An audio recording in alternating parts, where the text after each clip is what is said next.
Now, to call Michael Tracey a journalist and a political commentator is like saying that Lionel Messi is a footballer. Michael Tracey is one of the world's best journalists and best political commentators. And I'm very glad that he's joining us now on the mother of all talk shows. Michael, thanks for doing so. Let me start, if I may, with the rather shocking news to some that British Royal Marine Commandos are admitting that they are involved in the war in Ukraine. It's not shocking that they are involved, it's shocking that they are admitting it. Was that a mistake by the military officer concerned, or is this a deliberate escalation of British rhetoric? Well, first of all, I'm flattered and a bit intimidated by the Messi comparison, so thank you for that. And I guess I don't know what that portends in terms of who I should root for in the final with France, but maybe that's getting far afield from our discussion here.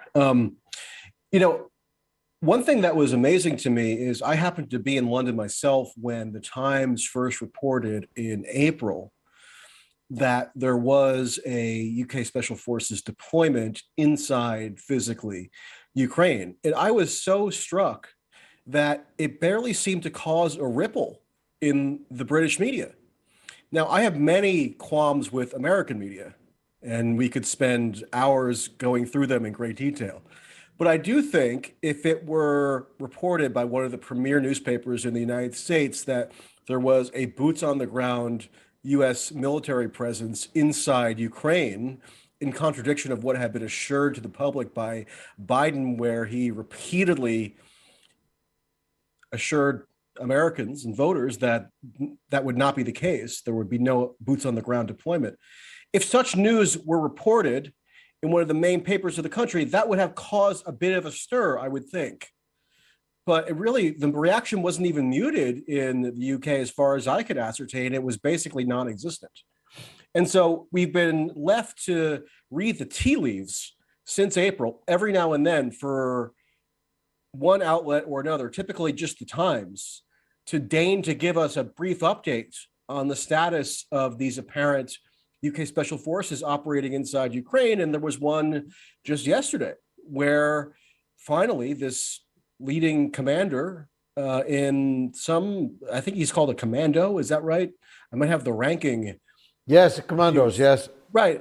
He was giving some sort of public address where he seemed to maybe even slip up, or he was a bit more forthright than you would expect given the code of silence that seems to reign in the UK Special Forces to an even greater extent, perhaps, than in the US Special Forces, because in the US, there is a comparable code of silence in some respects, but there tends to be also a lot of bravado among the Special Forces, and stuff leaks out pretty quickly, and there's fairly fulsome reporting done in due course about the nature of these deployments often.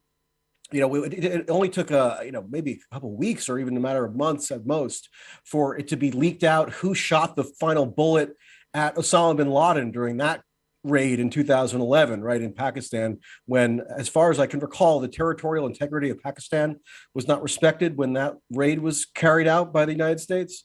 But anyway, there's been the information has been so scant about this UK Special Forces deployment.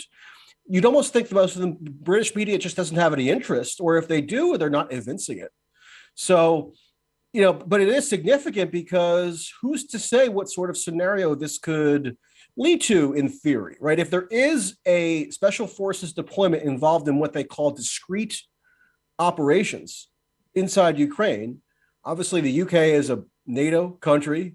There would be some theoretical collective defense obligations should those forces get embroiled in some sort of direct hostilities with Russia. We don't even know exactly what they've been doing. I've heard rumors and hunches floated for months, but you don't want to report or anything, or at least I don't, without being able to have sort of verifiable, tangible proof of these rumors. So I won't articulate the rumors. I'll just note that there's been a lot of speculation as to what these special forces have precisely been doing inside Ukraine for quite some time. And so for it to be confirmed for the first time since the war started, that these special forces have been undertaking operations beyond what would have been customary for them to do, quote unquote, insofar as escorting diplomatic personnel or guarding the embassy or doing sort of duties that you might associate with a attaché in any foreign country. And they've been doing other discrete operations that are unspecified. The imagination runs wild.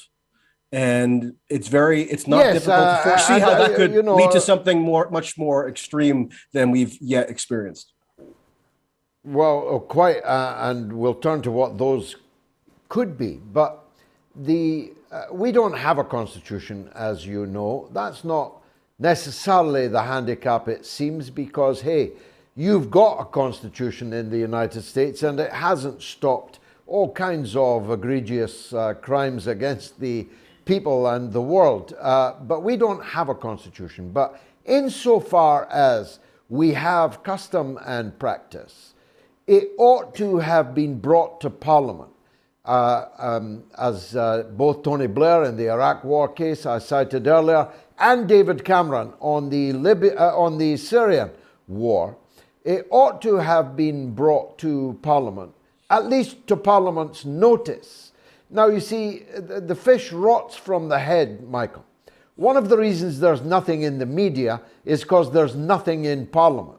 There's nobody causing a problem for the government in regard to this in Parliament. If there was substantial opposition to it, even a guerrilla of half a dozen members of Parliament, as existed, for example, under the leadership of Tony Benn during the Yugoslav war in the 90s, then there would be reportage. But there's no reportage of this until the horse's mouth spoke in the case of the military officer. So we're now in the war. We're not just funding it. We're not just arming it. We're not just propagandizing for it. We're not just diplomatically intervening, as Boris Johnson did in his unscheduled hasty flight to Kiev, just in case Zelensky was tempted by the idea of a negotiated settlement. We're in the war. So why shouldn't Russia fight us in the war? Well, there were comments made earlier this fall by Sergei Lavrov at a meeting at the United Nations. So this probably was around late September during the most recent General Assembly meeting or during the annual General Assembly meeting in New York. And Sergei Lavrov essentially put forth a legal justification for why Russia would be within its rights to strike at the United States. And this could also very conceivably apply just as well to the United Kingdom at this point. But Lavrov was specifically addressing the United States and presenting an argument invoking the strictures of international law in order to articulate why it is that Russia would be within its rights to strike American targets at this point, because the United States had forfeited any claim, according to Lavrov, to military neutrality vis-a-vis the conflict, not only with its provision of armaments to a particular warring party, that being Ukraine, but also the operational coordination between the United States and Ukraine, and the whole host of other means by which the United States has effectively intervened in the conflict. And with the UK essentially being, sorry to say, the poodle once more of the United States in this regard, you could very well see the same logic being applied to the UK if push were to come to shove.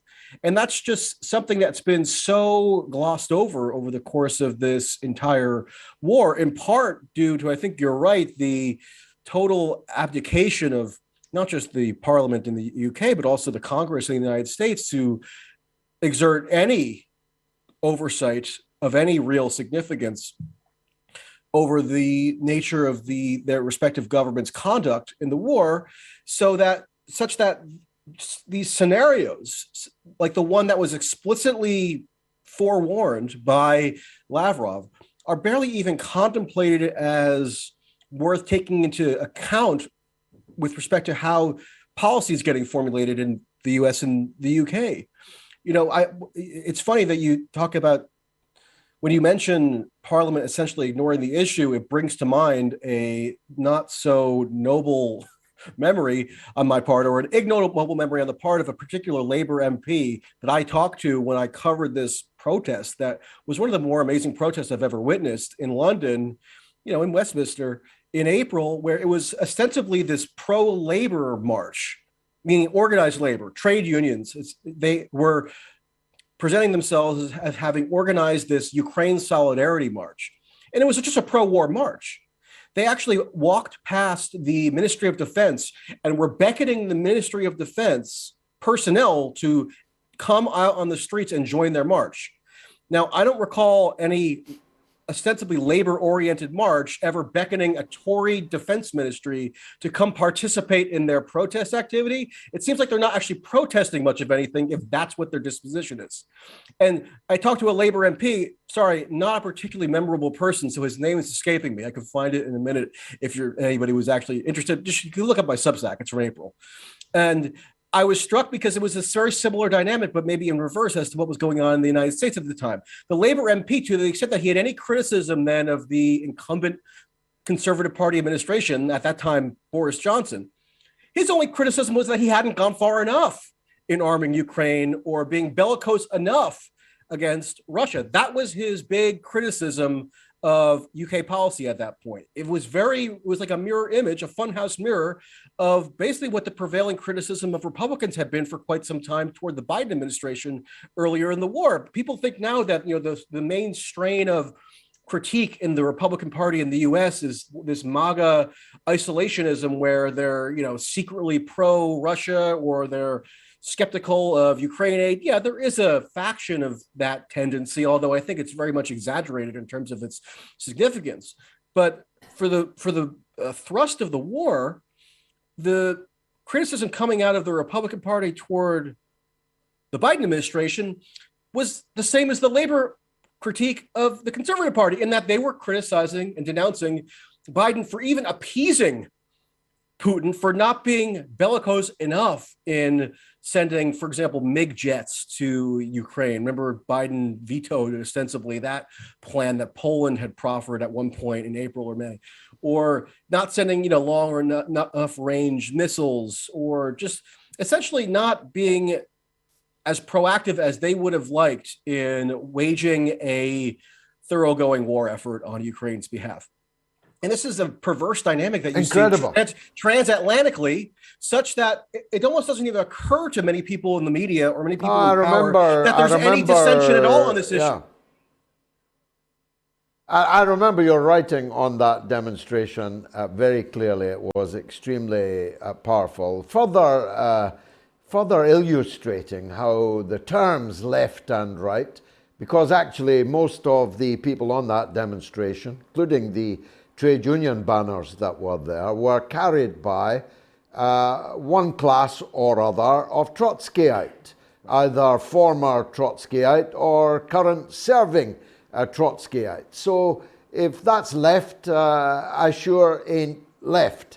But I'm puzzled by NATO, and I need your help on it, Michael. They're hot and cold. 1 minute, you can read between the lines that they think there might need to be a settlement. Sometimes Schultz makes a statement, sometimes Macron, which seems to indicate a wish to settle this matter politically by negotiation.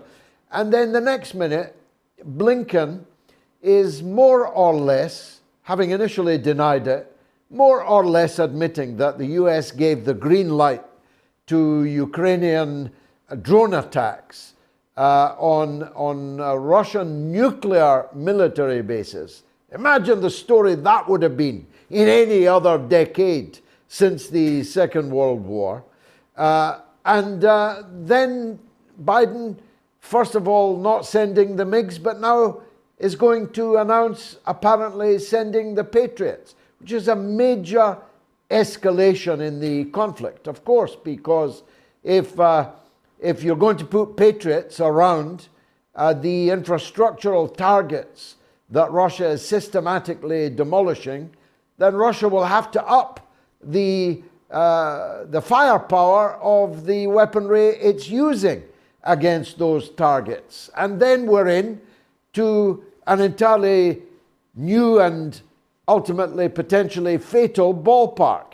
What's the real NATO intention here in your view? Well, I think there's a bit of tomfoolery going on with these gestures toward the desire on the part of some NATO members to want to negotiate, and some others maybe being more gung-ho, because ultimately the decision maker is the United States, right? It's not as though Slovenia is really going to be decisive in its attitude toward resolving the conflict, right? So you really have to look more at the United States in terms of gauging what the prevailing sensibility is. And the prevailing sensibility in the United States, I think, ought to be best gleaned by looking at what actions are being undertaken by the United States rather than the sometimes contradictory rhetoric that comes out of different players within the administration or Congress. Even for a while around the midterm elections last month, there was a point at which General Mark Milley, the chairman of the Joint Chiefs of Staff, seemed to be publicly indicating that he was in favor of broaching the topic of initiating negotiations between Ukraine and Russia. And now I think that was very much overinterpreted by some as indication that that was actually the trajectory of what U.S. policy was going to be, because there was no change in the policy at all. It doesn't mean anything if Mark Milley ostensibly alludes to how it might be a good idea to vaguely, notionally start negotiations if underlying those suggestions is no alteration whatsoever in the actual course of the policy. The course of the policy can be seen in the fact that the Biden administration submitted to Congress its largest request for supplemental appropriations for Ukraine of the entire war, including surpassing the $40 billion that was ultimately enacted by Congress last May of supplemental appropriations. Now, Congress has yet to put forward a bill on that yet, as the sort of lame duck period in Washington, D.C. draws to a close, but there probably will be something to that effect coming out soon. So if they're allocating more money than ever to the war effort, and every week or so, there's another escalation in the caliber of weaponry that's being deployed by the United States. And by the way, on the MiGs, that's always been in the works, where the U.S. is just kind of looking for some other second or third party to facilitate those transfers of jets. Now, actually, Slovenia, now that I brought them up sort of sardonically, they're apparently going to be involved in some transfer of jets to Ukraine. So it's not as though the U.S. ever gave up on that prospect, right? But the Patriot batteries are very significant, because I was in Yeshiv, Poland, right after the war started, because I wanted to observe the buildup of basically the U.S. proxy war force on the immediate periphery of Ukraine in Poland. And the base that looked to be ad hoc at first, or to be temporary, that the U.S. had set up to sort of organize these weapons transfer programs, that, as I learned when I was at the NATO summit in June, the U.S. announced that that base would become permanent. So it's not as though this is just a limited excursion or something. This is kind of a precursor to what seems to be a permanent buildup on the periphery of Ukraine, and even inside Ukraine itself. And there's a very good chance that if these batteries are indeed installed and deployed to Ukraine, as has been reported that they will be, that would have to come with some sort of direct U.S. operational involvement, maybe even surpassing what we've seen thus far in terms of the operational coordination of the war. Because go to Yeshiv, Poland, where these Patriot batteries already have been installed, starting in March, April. It takes a huge supporting crew on the US's part to manage and oversee those installations. They're very complex systems. They take a lot of specialized training. I mean, this is proprietary United States software, right? It's not just something that can be easily transferred to whomever wants it around the world. That's why the US is the one operating this base in Poland. Yeah, I mean, it's obviously at the invitation of the Poles, and there's some, joint coordination there, but ultimately it's the United States operating those Patriot missiles. So, it remains to be seen what exactly is going to be the logistical formulation of the setup of those particular missiles if they are to be deployed to Ukraine. And it's yet another escalation in the caliber of weaponry and the intimacy of the operational involvement between the US and Ukraine. And so when you get these sort of allusions or gestures toward the idea of negotiations somehow being desirable, I think it's a good heuristic to disregard them unless and until there's some countervailing evidence that emerges which shows that the U.S. is actually changing course or modifying its posture in a meaningful way to allow for negotiations as a focal point of the policy, because that really has not happened yet at all. In fact, if anything, it's the reverse, where everything is constantly escalating and getting more dug in. And I think that's the and proper yet, way to look at it.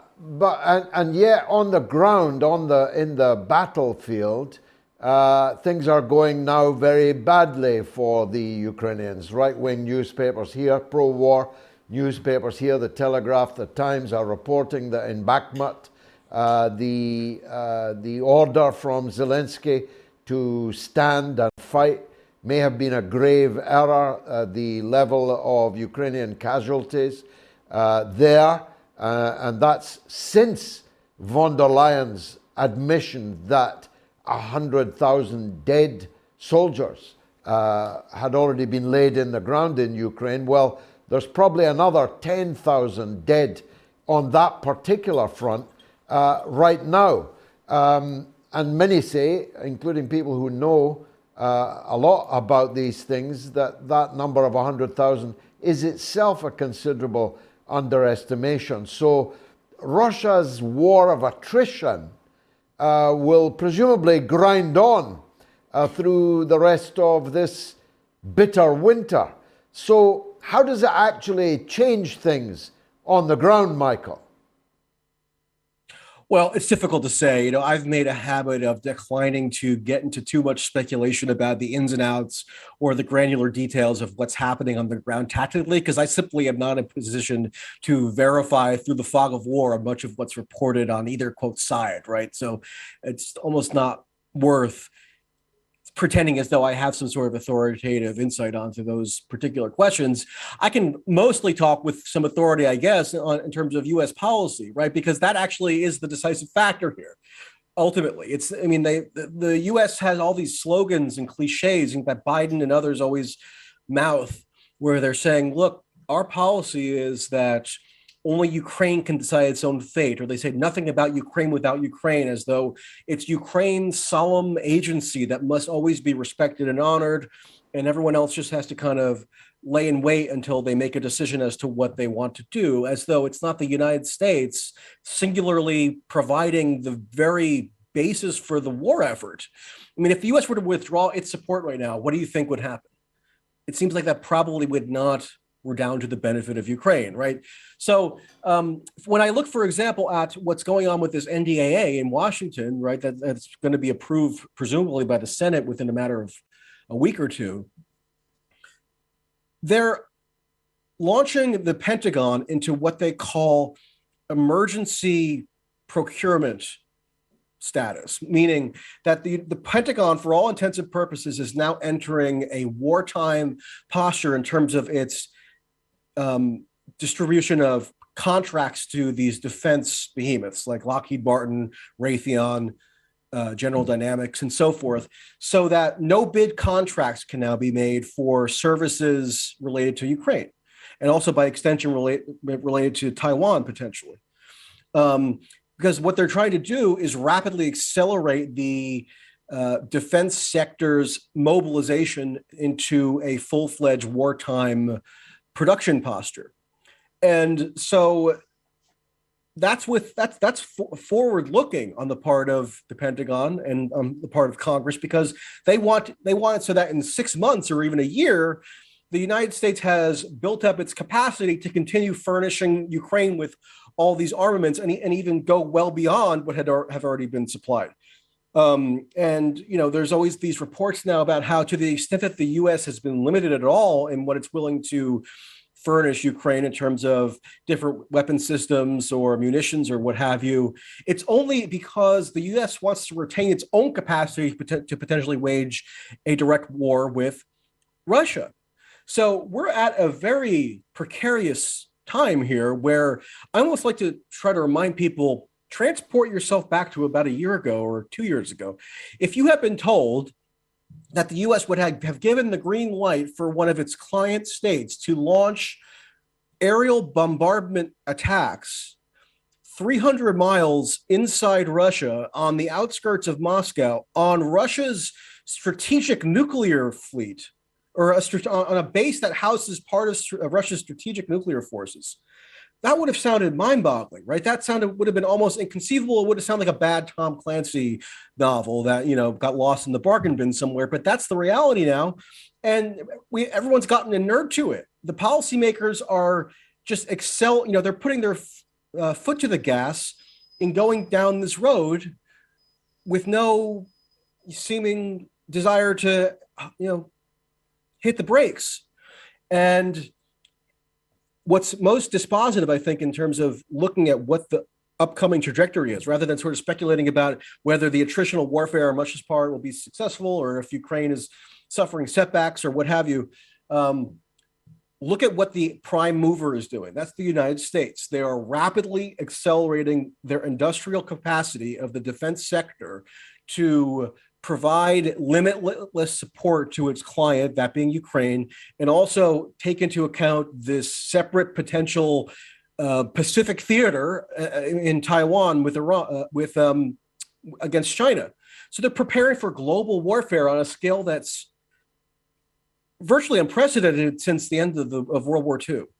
And that should be seen as extremely jarring, should be seen by Congress and the media as something to really delve deeply and seriously and gravely into the details of, for the purposes of oversight, for accountability, for just basic bookkeeping. But nobody seems interested in it because there's not really a whole lot of dissent tolerated on this issue at all. And even journalists just seem completely placid and supine and just willing to accept whatever is fed to them by the Defense Department. Whereas if this was the Donald Trump administration, it would be incredibly taboo and denounced instantaneously if they were doing what they do now, which is just constantly peddle Pentagon press releases as though it's news. I mean, it's the basics of journalism, or the basic kind of norm of journalism that they're violating. But because the cause of Ukraine is seen as incredibly righteous and unimpeachable, then most journalistic standards completely go by